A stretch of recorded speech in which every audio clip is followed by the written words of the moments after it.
for the audio, or you can even watch back. Giving players all the props, or put them on blast. We don't give no hot takes, only talk facts. We're giving all our devotion, riding high on this wave of emotion. Going all out, yeah, cause this is our time. No, ain't no stopping us till we reach the finish line. All in, we came here to win. We're gonna give everything. S-I-C-K on the run. S-I-C-K, sick, sick. On fire, we're ready to fight. We'll bring the house down tonight. S-I-C-K on the run. S-I-C-K, sick, sick. Play it on the car ride, play it when you lounge. X and O, you know that we can hold it down. Shout out to my man Sammy, got it off the ground. And to all the listeners tuned in right now, got debates, analysis, and speculation. This is sports talk for the new generation. You know where to find us, got a reputation. Sick podcast, your #1 sports destination. Giving all our devotion, riding high on this wave of emotion. Going all out, yeah, cause this is our time. No, ain't no stopping us till we reach the finish line. All in, we came here to win. We're gonna give everything. S-I-C-K on the run. S-I-C-K, sick, sick.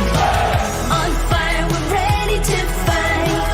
We'll bring the house down tonight. S-I-C-K on the run. S-I-C-K, sick, sick. S-I-C-K is the sickest podcast. Tune in for the audio, or you can even watch back. Giving players all the props, or put them on blast. We don't give no hot takes, only talk back. S-I-C-K, S-I-C-K, S-I-C-K, S-I-C-K, S-I-C-K, S-I-C-K, S-I-C-K. All in, we came here to win. We're gonna give everything. S-I-C-K on the run. S-I-C-K, sick, sick.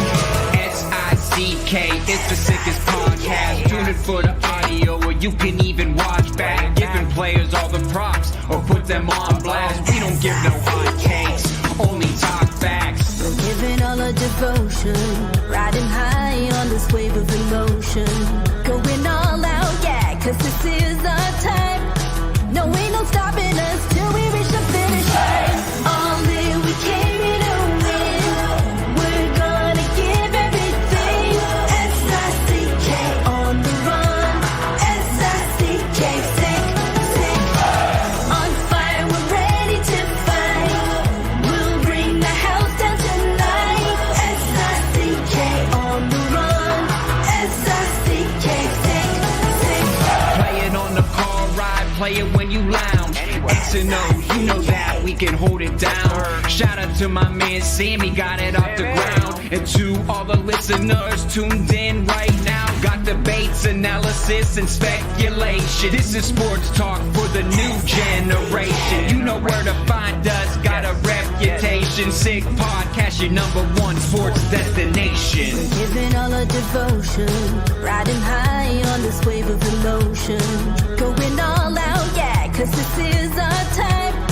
No, ain't no stopping us till we reach the finish line. All in, we came here to win. We're gonna give everything. S-I-C-K on the run. S-I-C-K, sick, sick. On fire, we're ready to fight. We'll bring the house down tonight. S-I-C-K on the run. S-I-C-K, sick, sick. S-I-C-K is the sickest podcast. Tune in for the audio, or you can even watch back. Giving players all the props, or put them on blast. We don't give no hot takes, only talk back. S-I-C-K, S-I-C-K, S-I-C-K, S-I-C-K, S-I-C-K. S-I-C-K. Turn up your volume. Because you're about to listen to The Sick Podcast. With Tony Marinaro, 55 seconds left in the penalty, a minute and 27 seconds left in regulation time. Boston 4, Montreal 3. Lafleur coming out rather gingerly on the right side. He gives it into Lemaire, back to Lafleur. Oh! The sickest Montreal Canadiens podcast. You're in the ball! Sports entertainment like no other. Rejoint, on lui fait perdre la rondelle, une passe devant. Et c'est le dégagement et ce sera la victoire des Canadiens. Stanley pour les Canadiens, le 23e de l'histoire. You found the dogs! John, you found the dogs! He found the dogs! And all together, they worked a young team to the top. And now, a 24th Stanley Cup banner will hang from the rafters of the famous Forum in Montreal. The Canadiens win the Stanley Cup! Brought to you by Energy Transportation Group. Driven to be different. La Vida TB. Embrace your true nature. And Playground, your premier gaming destination. It's gonna be sick. Matt Ohayon with you on this Friday evening. I am the Hebrew Hammer. Welcome everyone to the Sick Podcast. Before we discuss last night's game and things moving forward for the Canadiens, let's take care of some business. The Sick Podcast is brought to you by Energy Transportation Group. Energy Transportation Group is a leading full-service logistics provider serving all of North America, driven to be different. We're also brought to you by Playground. Playground has over 600 machines, poker tournaments, and Playground casino games. Daily promotions and unmatched customer service. Why go anywhere else? Located just over the Mercier Bridge, only minutes away from downtown Montreal. And of course, by La Bitte TB beer, brewed in Quebec and a winner of a dozen international awards. La Bitte TB offers quality microbrewery beers made with premium ingredients for everyone's taste. La Bitte TB, embrace your true nature. Well, I feel like the Canadiens really embraced their true nature last night because up until the last 10 minutes of the game, it was a great game. I thought it was going to be same old Canadiens because this road trip usually is a big bugaboo for the Canadiens. They usually fall apart at some point during it. They haven't yet. I don't know. I'm not ready to say they fell apart, but hey, we'll ask our guest. He's from the Montreal Gazette. He joins me mostly every Friday. His name is Stu Cowan. Stu, how are you? I'm doing well. How are you? I'm doing fine. So tell me, are you ready to call last night a collapse? Well, they got to stop falling behind 2-0 every game. That's the third straight game they've been behind 2-0. They managed to get an overtime lost point in Minnesota, and they won in Chicago. But when you're playing catch up all the time, and especially on a team like the Canadiens, where they have problems scoring goals, especially the forwards, it's not a good strategy. I mean, they battled back. They had a good second period. First period was horrible. And then at the end, they just sort of fell apart a bit. But 5 days between games or whatever it was with the Christmas break, that's a tough one. Carolina had played the night before. They already had their legs back. So I'm not surprised with the way things went. No, they're still they're 2-1-1 now in the first 4 games of this road trip, which isn't too bad. But now they got a tough challenge coming up back to back against the Panthers and the Lightning. So this could go from a good start to this road trip to a bad ending if they lose these last 2. Well, it's funny because I saw a stat last night on Twitter saying that the Canadiens in the games between Christmas and New Year's, they're on a 12-game losing streak now. Yeah. And it's usually against Carolina, Florida, and Tampa Bay, those games, because Florida, they'll always play at Christmas time. It's a home game for the Canadiens, which is a bad thing these days. So I don't know. I just feel like, after the Slafkovsky hit, which we'll touch on a little bit later, they kind of just, there was no fight shown. I saw signs of when Martin St. Louis called the team soft. Nobody went after Steven Nosen except for Caufield. Yeah. When if Cole Caufield's the only guy going after. Yeah. Exactly. So I don't know. Up until the first 50 minutes of the game, I was like, okay, this team has still got the fight in them. They're not going to fall apart. Maybe they'll be in this thing till the end, and that's a pretty big conclusion to draw, end of the season. But with the way they just fell apart after that hit, I really didn't like that at all. No, I'm surprised I'm sure Marty St. Louis didn't like it either. I mean, with Nosen, Slafkovsky put himself in a little bit of a vulnerable position, but it was Nosen noticed that and just blew him up. I mean, they didn't call it a shoulder, but I mean, he still hit him in the head. The NHL doesn't want to get rid of those head hits for whatever reason. But yeah, it was not much of a response at all from the Canadiens, either immediately after or in the last 5 minutes, I think there was left in the game. That's concerning. You hear a lot of people on social media saying, "Where's Arbor Jackeye? Why isn't the sheriff there?" Might have been a different scenario if he was there. But on the defense, I was getting hard to find spots. I mean, Kovacevic was a healthy scratch last night with Jordan Harris coming back. The other thing that works against Jackeye is a left-hand shot. You had Harris playing on his wrong side yesterday. It's hard to take Jaden Struble out of the lineup right now. In fact, it's almost impossible to take him out of the lineup right now. So it's hard. It'd be hard for Jackeye to get a spot back in there. But from a team standpoint, it was disappointing the lack of response after the hit from Slafkovsky. Hopefully he's going to be okay. Josh Anderson said after the game he had talked to him and he seemed okay, but sometimes with concussions, it can be a day or two later before the symptoms really come in, and it was a big hit he took. And it's one of those things Slafkovsky is going to have to I'm not blaming him for the hit, but he has a habit of putting himself in vulnerable positions. It hasn't been as bad this season. I mean, last season he got blown up a bunch of times. He's just not used to getting hit.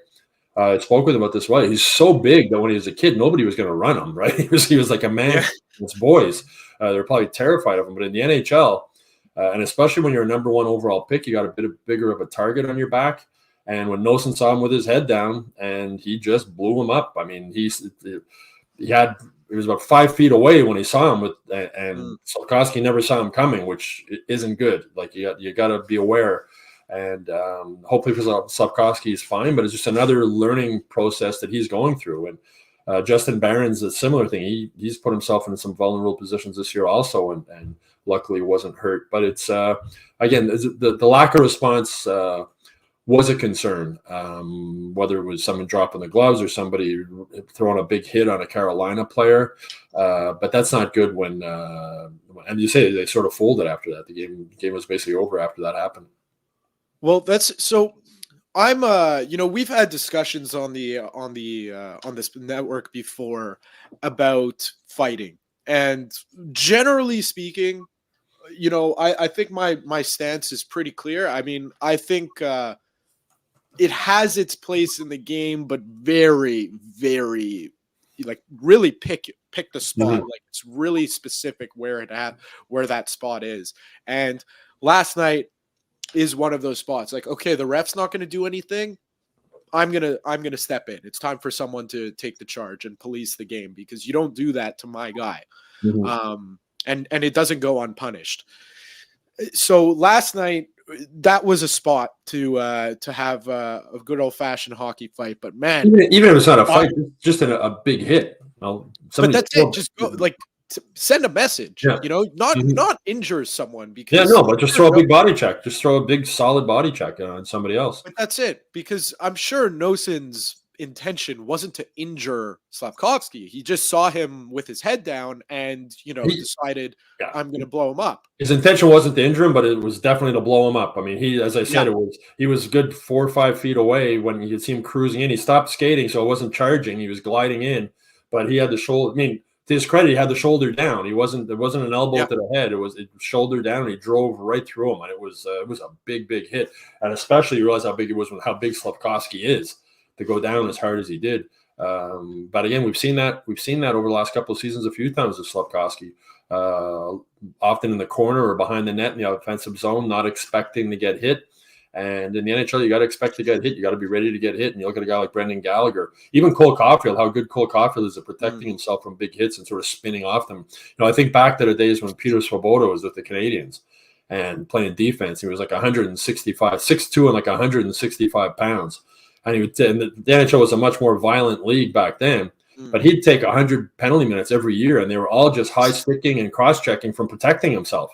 He'd go in the corner, he'd get rid of the puck, and he'd get his stick up, knowing some guy was going to come run him. And after a few guys get a stick in the face running him, they don't run him as often after that. So Svoboda was a case of survival in the NHL to protect himself. So for Slafkovsky, he's going to have to do another lesson for him, just to be aware that guys are coming at you to hit you, and try not to put yourself in vulnerable positions as often as he has. Well, it really goes back to, the Slafkovsky not protecting himself versus Caufield is a great example of protecting himself.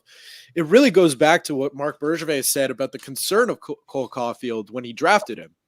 When he was facing questions of, he's very undersized. And he goes, he's been playing hockey this size his whole life. Yeah. So he's used to that. He learned how to protect himself when it's like Sidney Crosby. I mean, there's a video on Sidney Crosby when he was playing midget AAA and he was like 13 and the other kids were all 16 and they were hacking him and whacking him and chopping him and he was spinning away. And PK Subban was a master of spinning away from the hits. I mean, he had a big target on his back when he was playing, especially with the Canadians. And he just had that ability to spin off checks and not get hurt. But you mentioned Caufield, he didn't take part in the morning skate yesterday. They said it was therapy. The game against Chicago, he left the bench for a while. After the game, Marty St. Louis said it was a skate. But you start wondering now if there's something wrong with him. The shoulder or something's acting up again. I mean, the shot doesn't have the same zip it did last season. His skating doesn't seem to have the same zip. He's just not the same player that we saw last season when he scored the 26 goals in 46 games. I mean, now he's on pace to finish with 20 goals. He's got 1 goal in the last 12 games. So I'm wondering now, especially when he missed the morning skate yesterday for a therapy day, and after the game in Chicago, like I said, Marty St. Louis said it was a skate, but you start to wonder if he might be playing through something. And if he is, you hope it's not the shoulder again. Well, so on that note of Caufield, I guess that opens a discussion of, if it's tough for the Canadians are in a tough spot because they're still in a lot of injury trouble. They've got a lot of guys on the shelf. Yeah. You're kind of, whether, you plan for it or not with the record you have, you're in the mix for a playoff spot, with the way things are going. Do you think it's a matter of they see themselves, they're better with Caufield in the lineup than without him? Or is it we have no choice but to play him? Because this is what they, Graham Reinband took the fall for this last year when they did this exact same thing with Sean Monahan. Yeah, well, and Jordan Harris spoke before the game yesterday after morning skate saying that, he had that lower body injury and he missed 2 games. Then he came back and played in Boston and aggravated it more. And then he was out for 15 games. He said they didn't think the injury was that serious. And then when they got sent him for an MRI, the MRI was, as he said, surprising that it was more serious than they thought. With Caufield now, they're paying him a lot of money to score goals, right? And he's not scoring goals.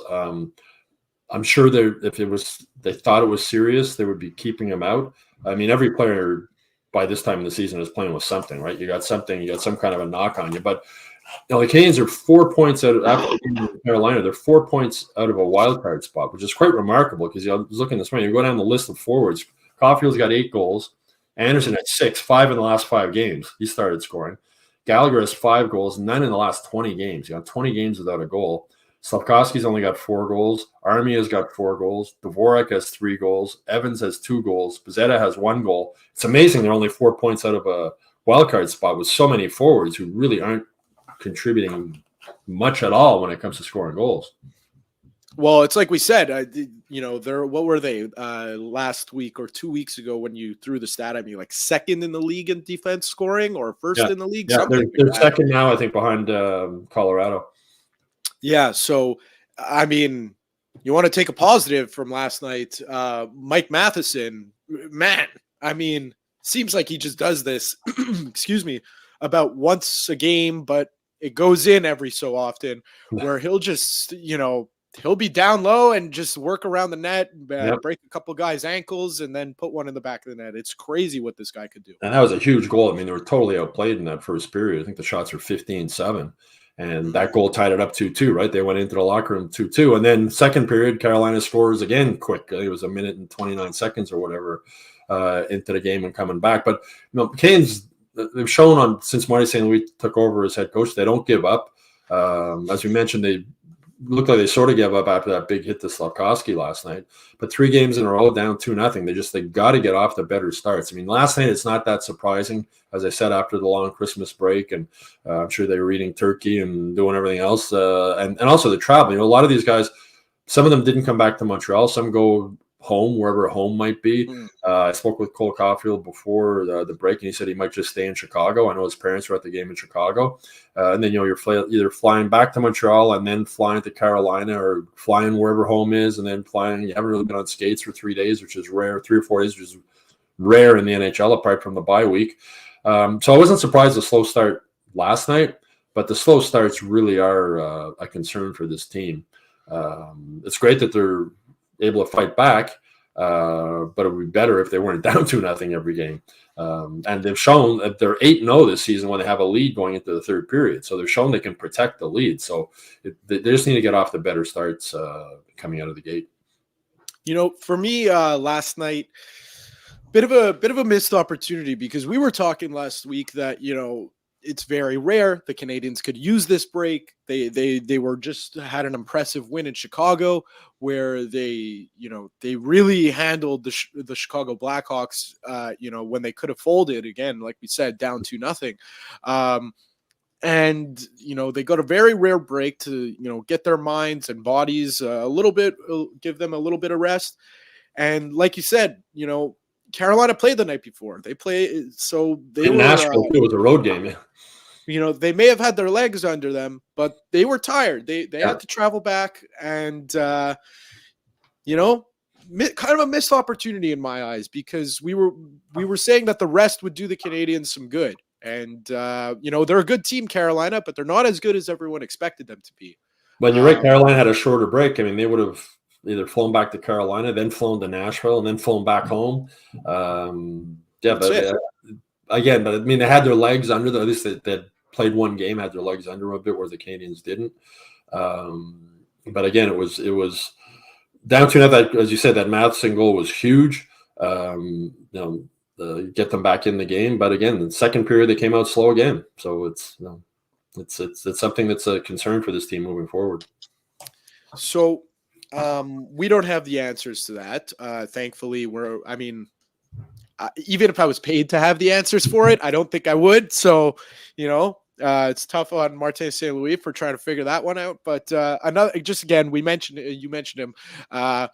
Another positive on this team, in the past few weeks has been Josh Anderson. This guy, it seems like, everything he touched turned into a pumpkin a couple weeks ago for a good few months. And now everything he touches goes in the back of the net. So it's just, we said he was a streaky guy, and he's usually good for 20 goals a year. Going at this pace, he's probably going to hit 20 goals. Yeah, I think when I was on with you last Friday, I said that. I said I'd be surprised if he doesn't score 20 goals. He's a proven 20 goal scorer in the NHL. And the thing I really liked about that goal last night is Josh Anderson is not good on breakaways generally. Yeah, I mean, if he scored on half of his breakaway chances, he'd be a 30 goal scorer, not a 20 goal scorer. And the way the hockey gods are shining on him now, because that it was a beautiful move, backhand and then 5-hole, and the puck just trickled over the goal line. And you figure a month ago that puck would have stopped right on the goal line, right? Just would have stopped there and would have threw it away. But it trickled over, and you saw the reaction from Marty St. Louis on the bench afterwards. Like, he was more excited than Josh Anderson, because he wouldn't give up on Anderson. He stuck with him, and he kept him on the power play, and he kept playing him 16, 17 minutes a game. He was criticized for it from some people, but he just, he had that line. He said, if you don't give up on yourself, I won't give up on you. And Anderson didn't give up on himself. And that was, the nickname, the power horse. That was a power horse goal. I mean, he just saw the opening. He blew past the defenseman at center ice, went in, and then just a really nice, that was a goal scorer's move. That was a really nice forehand, backhand, and through to 5-hole. His confidence has got to be soaring right now. I mean, 5 goals in 5 games. He's only 6 goals for the season. He's only 2 goals behind Caufield now. He's got more goals than Brendan Gallagher. He's got 2 more goals than Slafkovsky. Again, he's a proven commodity in the NHL. He's a proven goal scorer, and he's a big power forward. And he showed that in that goal last night. It's crazy because it's like you said, you just know like if he pulls that move last month, it's not going in. It's going to stop, and it may have. It would have been the worst if this is probably what it would have happened if this happened a month ago. The puck stops on the goal line. However, the refs did call it a goal. Then it goes to review and it gets taken away from him. Like, that's what would have happened. Well, there was another shift he had that even impressed me as much, if not more, than the goal. it was second period. He carried the puck out of his own end, just over the red line. He chipped it into the corner, and then he power horse. He went after it, threw a big hit on the defenseman, took the puck away from him, went in front, set up a nice goal, a nice scoring opportunity in front of the net, and that's the Josh Anderson that Canadian fans want to see. That's the Josh Anderson that Marc Bergevin saw when he made the trade, sending Domi to Columbus and then signing Anderson to that big contract. I haven't. St. Louis wasn't ready to give up on Anderson. I wasn't ready to give up on Anderson. I think he's just too big. He's too strong. He plays a physical game. Even when he wasn't scoring, he was getting tons of scoring chances. There was no, players say often that they're concerned if they're not getting any more chances. If they're getting chances, they're not going in. Eventually, they'll come, and that's what's happening now with Josh Anderson. What I find very interesting about Josh Anderson is that this is kind of a similar situation that he found himself in at the end of last year. Like the Canadians, a lot of forwards are injured. A lot of people aren't scoring. That's a this year problem rather than last year. And just when the team needed him the most, because he's really the only forward right now putting the puck consistently in the net. The team needs goals. He's providing it. Last year, everyone was going down, and near the end of the season, he was playing some fantastic hockey. And, everyone was saying, wow, if this is like the Josh Anderson that the Canadians could get for 82 games, this guy would, he might not, they might have to trade him because, playoff Anderson is a whole other beast. And this team, presumably isn't going to make the playoffs or wasn't going to make the playoffs. And, if they, again, it's just when the chips are down and they need a forward, he's the one providing it. Happened last year and it's happening again this year. And when they went to the Stanley Cup final in 2021, he had a huge role in that. I mean, he was just pounding a position defenseman in their own end into the boards game after game and shift after shift and just wearing them down. I mean, against Toronto, he just wore down their defense, and he did that as they moved on. Also, he's just a big, strong, tough guy to play against. He doesn't have the greatest hand. As I said, if he scored on half his breakaways or half his scoring opportunities, it'd be a 30-goal score. That's the difference between a 20-goal score and a 30-goal score. But I've maintained all along, I wouldn't trade Josh Anderson. I think the day you trade Josh Anderson is the day you start looking for another Josh Anderson. Mm-hmm. There's not a lot of guys that bring what he brings with the size and the hitting. He can fight. We were talking about fighting also earlier. He can fight if needed. He's just a big presence when he's on the ice, and especially when he's going well like he is right now.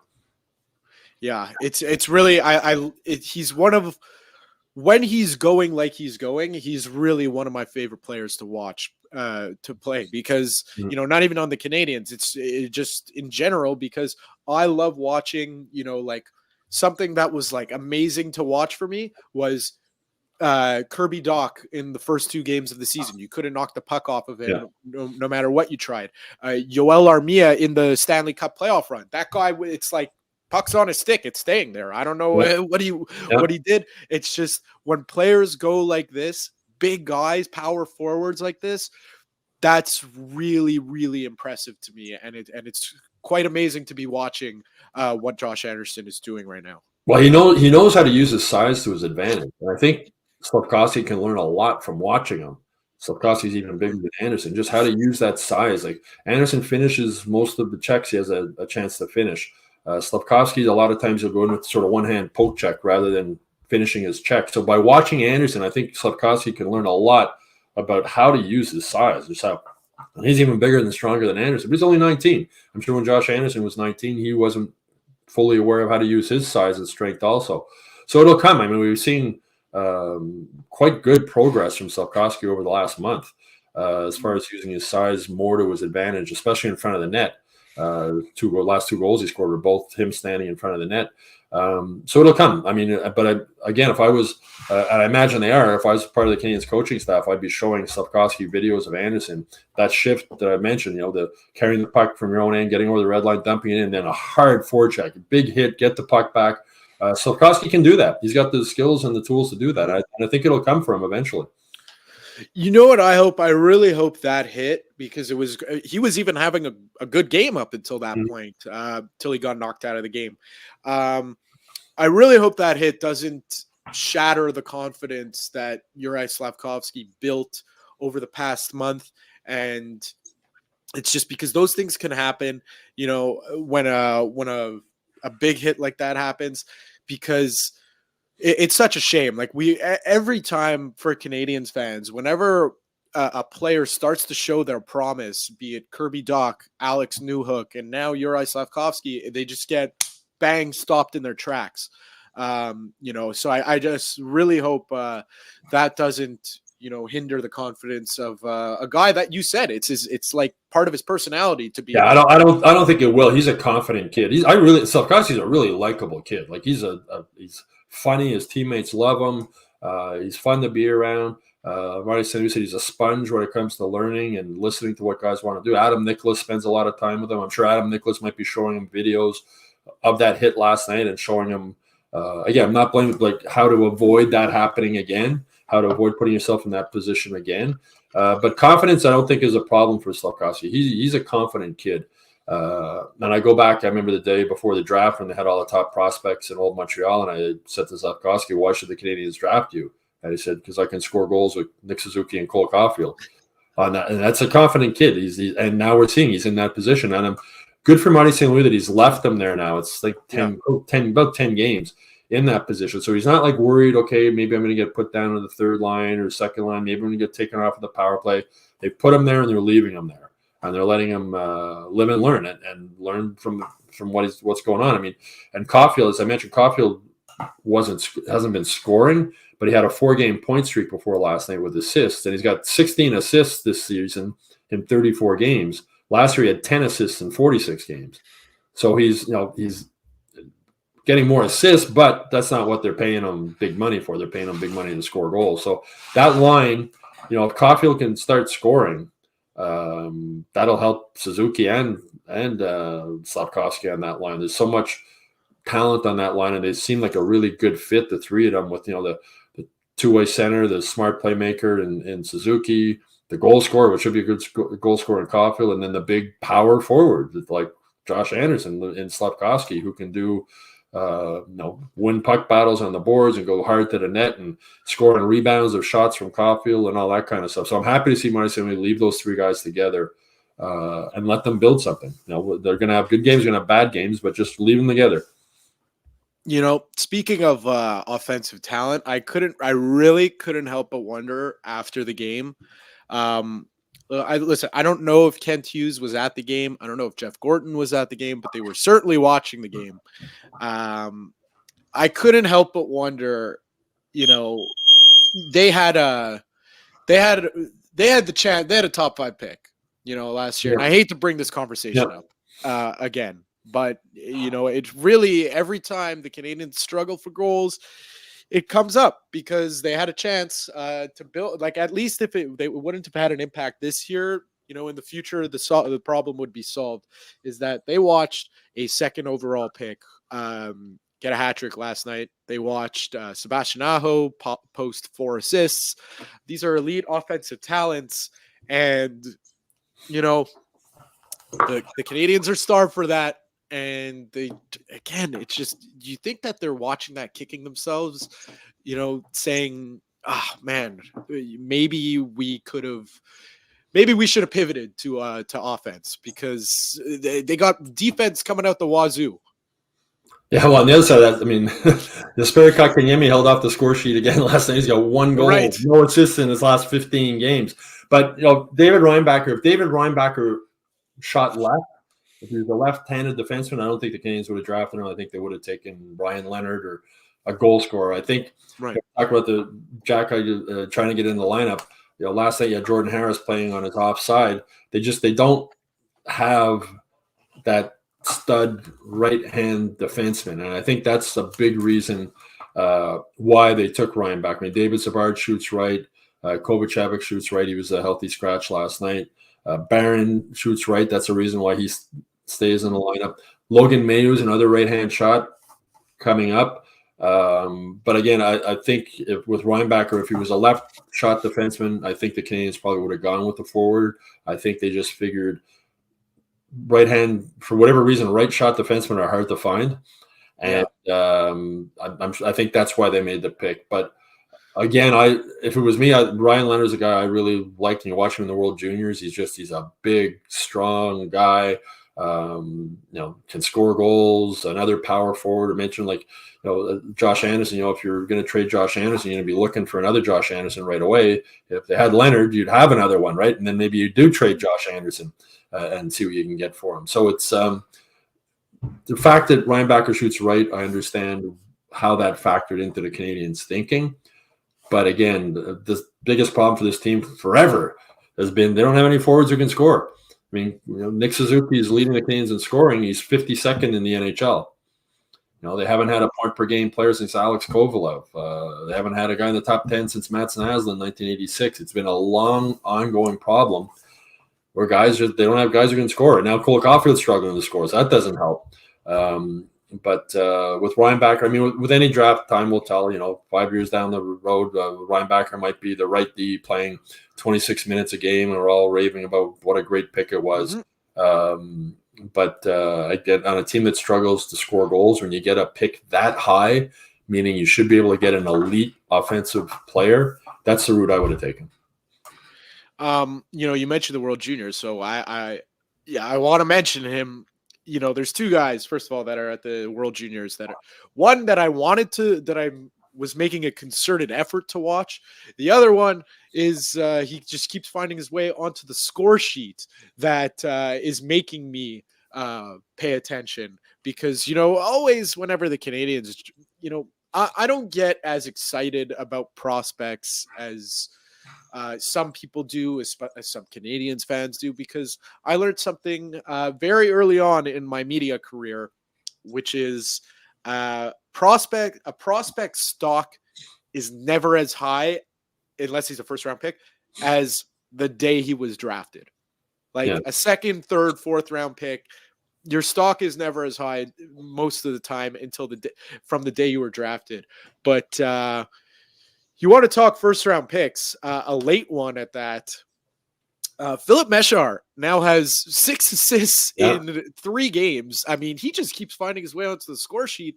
And, I'm not watching all of the games as I used to, but every time I see Slovakia is playing that day and they posted, 8 goals or whatever, like they did today, I'm wondering, oh my God, whichever I think it was St. Louis who drafted Dalibor Dvorsky, they must be over the moon. And then I look, he's off the score sheet. Today he had 2 goals, but he's off the score sheet. But Philip Meshar has another 3 assists. It's crazy. Well, with Meshar, drafted the same year as Slafkovsky when the Habs had the 2 first-round picks. I remember that year at the development camp and the rookie camp and then the training camp, especially at the development camp. All eyes were on Slafkovsky, right? He didn't do anything that made me go, wow, apart from being so friggin' big.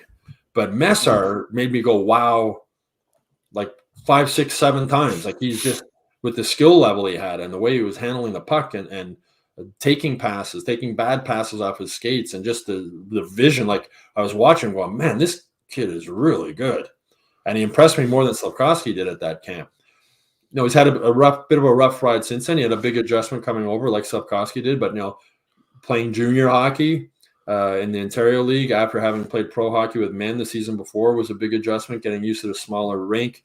It was a big adjustment for him, and he struggled with it, and he admitted he struggled with it. And I remember speaking with development camp this year, and Meshar said that, I said, where do you think you're going to play this year? And he said, well, I hope to play in Laval, because last year the Canadians told me, and his agent, you play 1 year of OHL and then you're going to play in Laval. And he did start this season in Laval, but he struggled. So the Canadians sent him back to the OHL.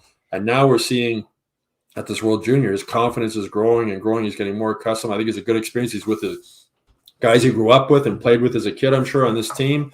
As I said, I thought it would have been a great experience for Slafkovsky last year to go to the World Juniors. It might not even have been a bad experience to send him this year. I know the Bruins sent one of their top prospects. His name slips my mind right now. They sent him to play. Matthew Poitras. That's right. They sent him to play in Canada this year. And but for Meshar, the talent is there. He caught my eye. I remember that first evaluation camp, and I just went, wow, quite a few times with the skill level he has. And it'll be interesting how he progresses after this. I'm sure he wasn't happy going back to the OHL this season. I imagine one of the Kent Hughes' biggest strength, along with Marty St. Louis and Gorton, is their communication skills and the way they're honest with players. And I'm sure they sat him down for a chat and explained to him why they thought going back to the OHL would be the best for his development. He was obviously a little overmatched at the AHL right now, but he's still a kid. It's easy to forget how young these guys are. And this, I think, is a really good progression for him. Second World Juniors, he's captain of the team this year too. Leadership qualities are there, obviously. So another year in the OHL. Next year, be more ready to play in the AHL. And maybe another year or two after that, we'll see him with the Canadiens. But the skill level is definitely there. It's just a case of maturing, maybe getting a little stronger. He's not the biggest guy in the world. But you can see why, or at least I could see why at that development camp, why he was a first-round pick. And the other player, he's not doing the same thing, had a lot of hype, is Lane Hutson. Coming into this tournament, I remember reading an article saying, all eyes are on Lane Hutson to break the U.S. or tournament record for points. He's not on track. I don't think he's going to do it this tournament. But hey, I mean, for Canadians fan, I know people could read a lot into this. Like, people do read a lot into this tournament, and people freak out about it. This is from my time in the radio days, where I'm going to pull up a nice little where I was pulling up stats. It's funny. I was on a show with Tony, and we were talking about players at the World Junior, and he was a little concerned about Cole Caufield at the tournament because it was the year after the Canadians had drafted him. I think he had scored 1 goal and had an assist in that tournament. That's it. And, Tony was quite concerned. And I said, Tony, there's multiple examples of players who, failed to find the back of the net or find their way onto the score sheet that in this tournament, and have had very successful NHL careers. None other than, Nathan McKinnon is like a poster boy for that. So, while it's a little concern, it could be concerning for Habs fans that Lane Hutson hasn't been finding his way onto the score sheet as often as people would have liked. Turns out, the U.S. is just not the juggernaut that everyone thought they would be at this tournament, right now at least. Well, that's what is 11 goals, and he had no points in that game, the last game. The thing, there's other players who have started at the World Juniors and not been able to carry that to the NHL level, right? It's the draft is a crapshoot.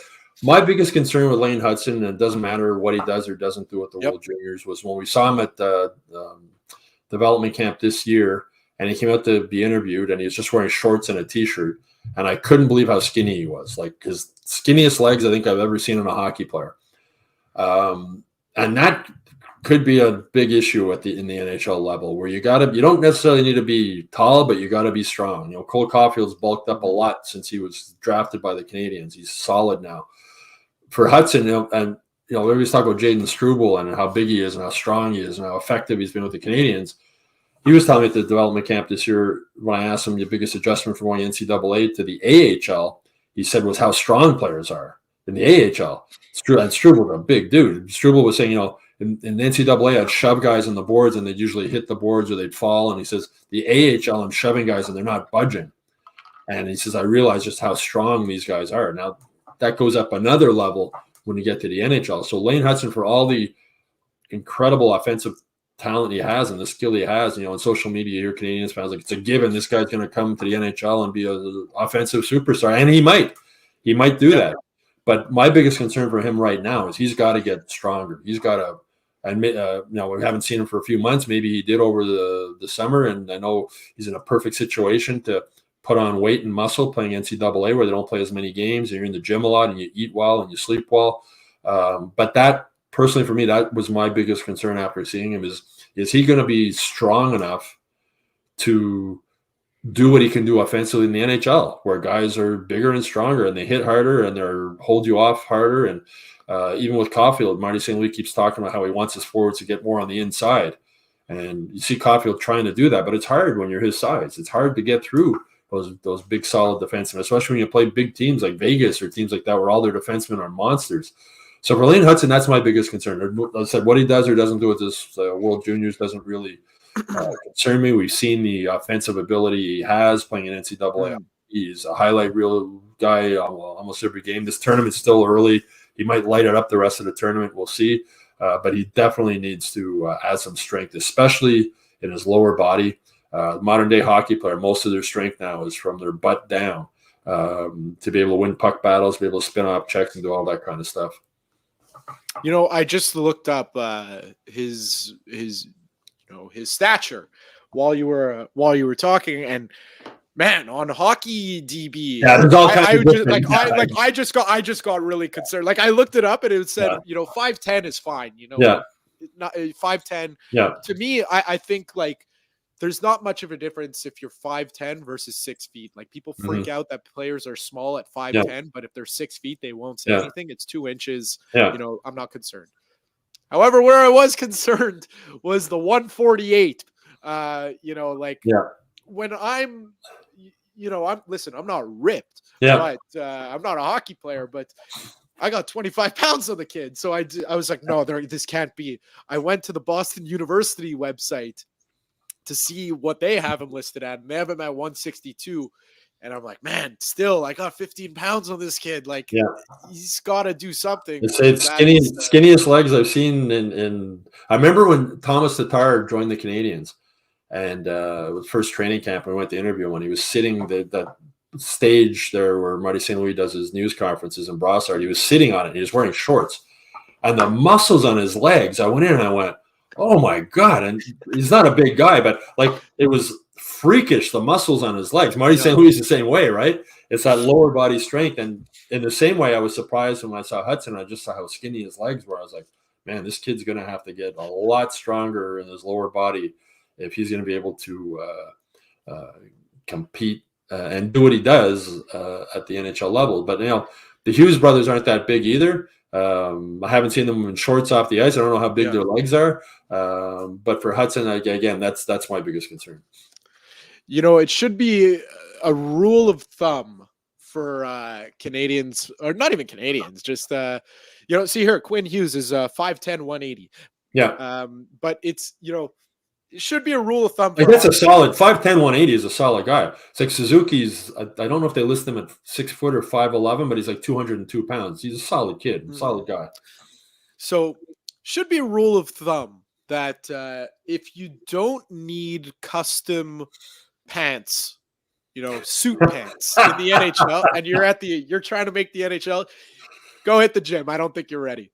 Sidney Crosby. Sidney Crosby's nickname with his teammates in Pittsburgh is the Creature, because his body's like freakish. How big his butt is and his legs are compared to the rest of his body. Yeah, so he's not walking into a store and buying a pair of jeans off the rack. I don't think they make those sizes.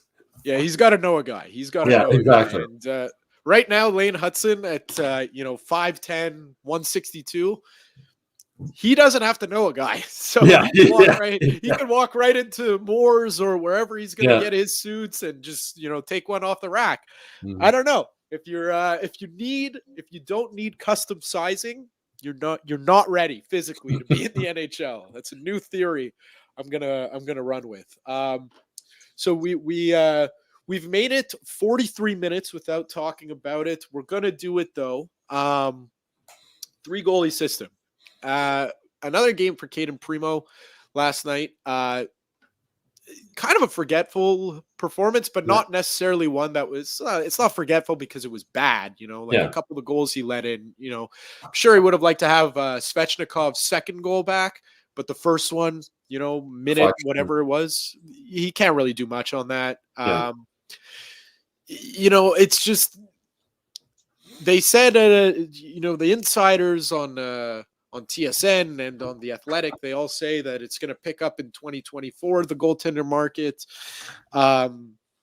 Listen, I think I don't know what he would go for, but I think he's shown that he's at least capable of playing. Caden Primo, I'm talking about, capable of taking 35, 40, maybe 40 games off of a starting goaltender's shoulders. Maybe. I'm still uncertain. Jury's still out, eh? Yeah, maybe. I think I'd love to be in the meetings with Gorton and Hughes and St. Louis discussing this goalie situation. I was surprised to see Primo get back-to-back starts. It means Jake Allen's gone a long time without playing. I'm sure Allen and Montembeault will split these games coming up in Florida. But I said we've talked about this previously. It's Hughes doesn't want to give up a goalie without getting something in return. I don't think you're going to get much for Aiden Primo. In fact, I'm still not certain he wouldn't clear waivers if the Canadiens decided to go that route. I think right now the plan is they're going to trade Jake Allen at some point, and then have Montembeault be the number one guy with Primo as the backup, and then be like a trial run to see, okay, can we go forward with this next season as this rebuild continues? Are we comfortable going forward with Montembeault as the number one goalie and Caden Primo as his backup? And I think that's where we sit. And I think Kent Hughes is just waiting until he gets an offer that he likes for Jake Allen. And then we'll see a trade. And it might be right up until the trade deadline. And if he doesn't get what he wants then, Kent Hughes is really patient. Does he even wait until the offseason when there might be more teams in the goalie market? So it's going to be interesting to see, but it's not good for any of the goalies. They're not playing enough. They're missing reps in practice, not as bad in Brossard where they have 2 rinks and they can go across and the goalie can work with goalie coach on the other rink. But there's been days I've been in Brossard where there's public skating on the other rink. So the Canadiens still only have the 1 rink. They don't own that rink outright, right? It's the city of Brossard is there also. So it's not good for any of them. But again, when I said, I understand why they took Reinbacher because he's a right-hand shot. There's certain decisions that Hughes and Gorton make that I disagree with, but I can understand them all. Like, they're not them guys. Like, I can understand why they don't want to. They obviously think that Caden Primo is going to get claimed on waivers and they're going to lose him for nothing. And they don't, like, in goaltending is a huge problem in Laval. It's not like they have somebody if they lose Primo on waivers and then Montembeault or Allen gets hurt, who's the backup now? So they're really in a dilemma. But as I said, in a perfect world, I think Hughes and Gorton see Montembeault as number one goalie and Primo as the backup. And until they get something they think is worthwhile for Jake Allen, I think we're just going to continue to see this 3 goalie rotation. Yeah, it kind of feels like the way it's going is that Caden Primo will probably be the stopgap, if he keeps proving that he's capable, because he's had some good games. Anyone can have good games. He needs to keep doing that on a consistent basis. He's probably the stopgap until Jacob Fowler is ready to come up, because he's having like a historically good season with Boston University. Does that have to do? It's chicken or the egg, Does that have to do with all the talent on his team, or is he a part of that reason? But he's been good everywhere he's played. Like, he's been outstanding at every level he's played. And I think you're absolutely right. Primo has 1 more year in his contract. So you trade Allen, you go through the rest of the season with Montembeault and Primo. You go into next season with Montembeault and Primo. Jacob Fowler goes back for a second season of NCAA hockey. After that, then you decide what you're going to do. Is Jacob Fowler ready to make the jump to the NHL or at least to the AHL? And if you want to have him get time in the AHL, and Montembeault has shown that he can be a number 1 goalie in the NHL, then Primo leaves and you find a veteran guy like they did when they found Jake Allen to be the backup for Carey Price, right? You find a guy who's a veteran guy near the end of his career and you bring him in to be the backup. Or we could, hey, listen, or even next year, I don't know. I think he might be still committed to playing in university, but Jacob Fowler could surprise at a development camp and in a preseason, because like we saw it with Spencer Knight. Spencer Knight, he was touted to be the next one, like Carey Price level. Obviously things went off the rails a little bit, but he stepped into the NHL. We always say goaltenders take longer, which is for the most part true. He stepped into the NHL at 19, I'm pretty sure, 20 maybe. He's 22 now. Feels like he's been in the league for a little bit. So maybe that's brutal for a goalie that young. That's why I can see the Canadiens wanting him to go back and play another season at NCAA. Kent Hughes said recently that we're talking about Lane Hutson. He wants to sign Lane Hutson after this NCAA season's over, after his second year. So I think the common thinking is like 2 years of NCAA. I don't think there's anything. I think that's probably the best for Jacob Fowler's development. He's been dominating this year, dominate again next year. He's the backup this year for Team USA at the World Juniors. Next year, he would be the number one guy, you would think, if he goes back to the World Juniors. So I don't think there's any reason right now to rush Jacob Fowler. And especially, as I say, you got Primo under contract for another year, and you got Montembeault to his new 3-year deal, which kicks in next season.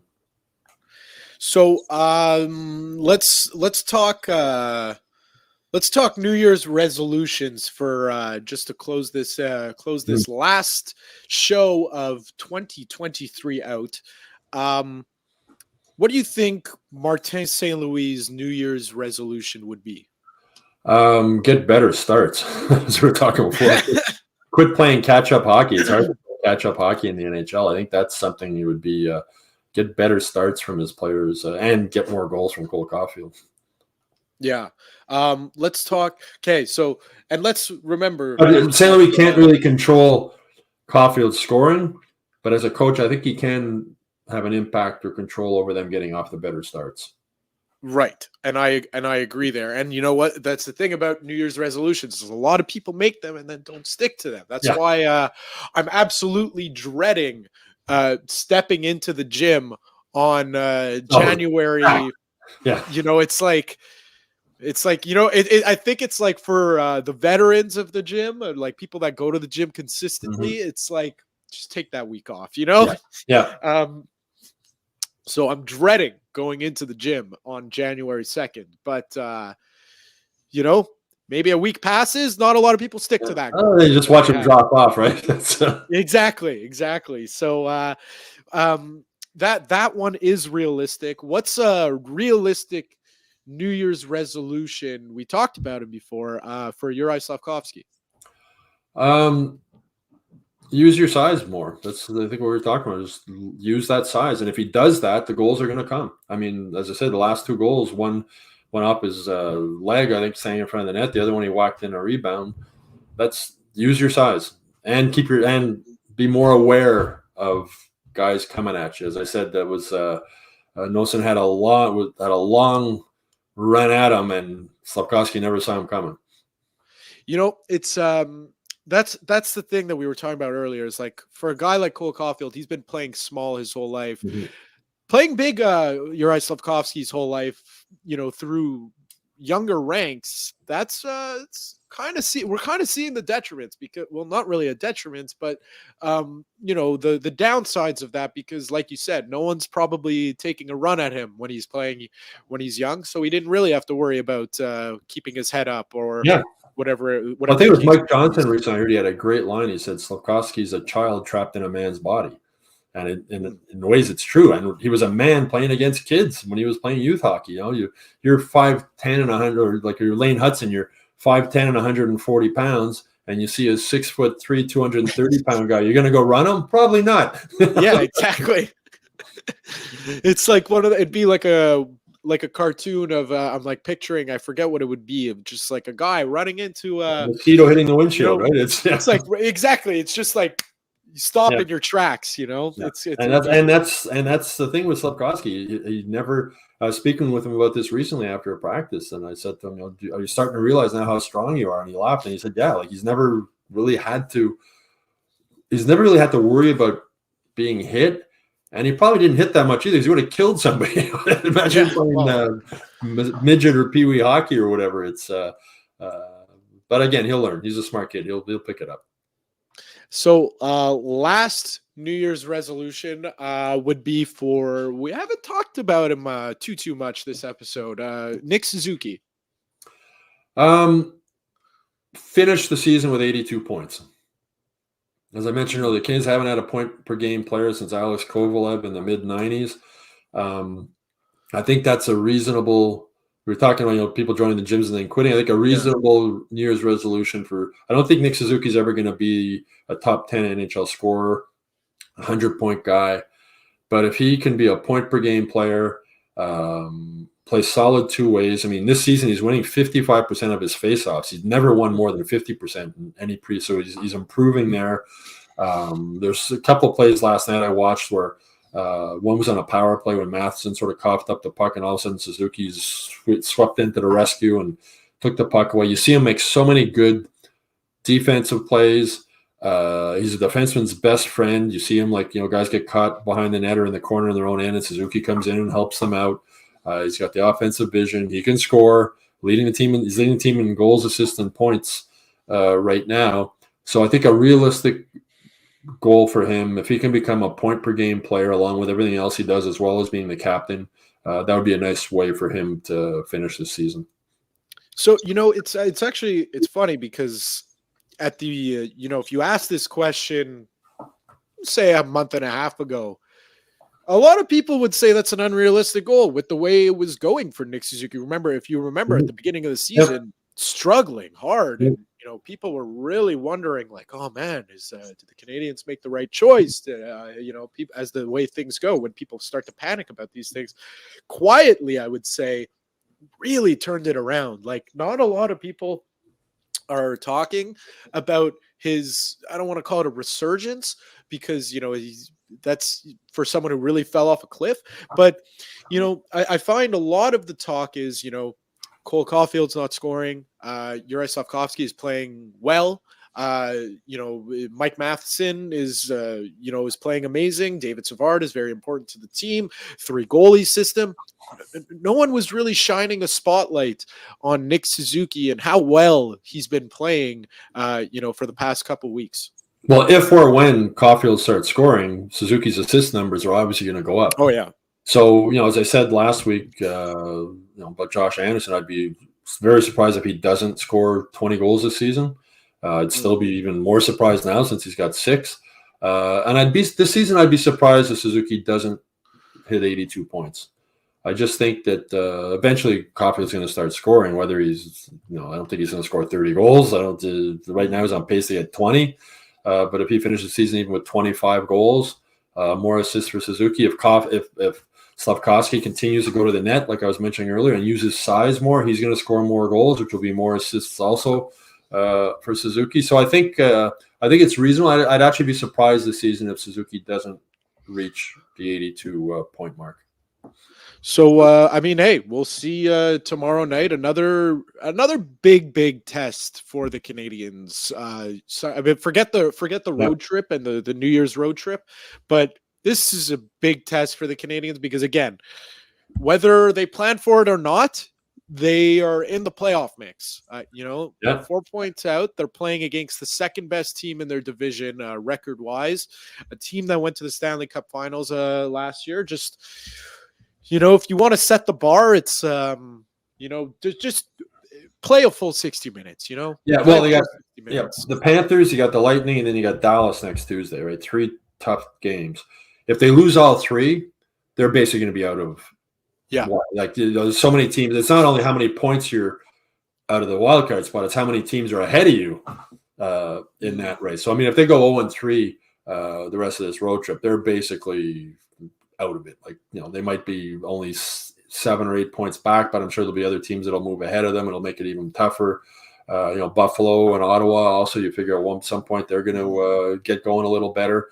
So I think they need to win at least 1 or come out with at least 3 points out of these last 3 games, either a win and overtime loss or something like that. But if they go 0-3, it's tough already for them to think of them making the playoffs. I don't think they will. But if they lose all 3 of these games, I look at that stats club, the sportsclubstats.com.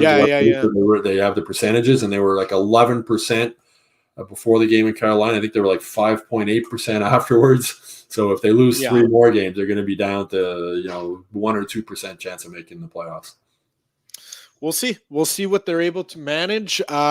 Stu, thank you for joining me not only today, but almost every Friday of 2023. And have a very happy New Year, and be safe that night. Same to you. Happy New Year to you and all the viewers out there. That's right. So happy New Year's to the Sick Army. Happy New Year's to Sammy and Yellow and Juliana. The crew back there. Happy New Year's to producer Shane and everyone else who listens and is all our contributors also as well. Be safe out there. Party hard, but party smart. That's it for me. I'll catch you. I'm not going to say it. I'm not going to say next. You know what the word is. I'll catch you next week. How about that? And that's a wrap. Hope you don't miss us too much until next time. Follow the Sick Podcast with Tony Marinaro on YouTube, Instagram, Facebook, Google Play, and Apple Podcasts. The Sick Podcast is brought to you by Energy Transportation Group, driven to be different. LaVie.tv, embrace your true nature. And Playground, your premier gaming destination.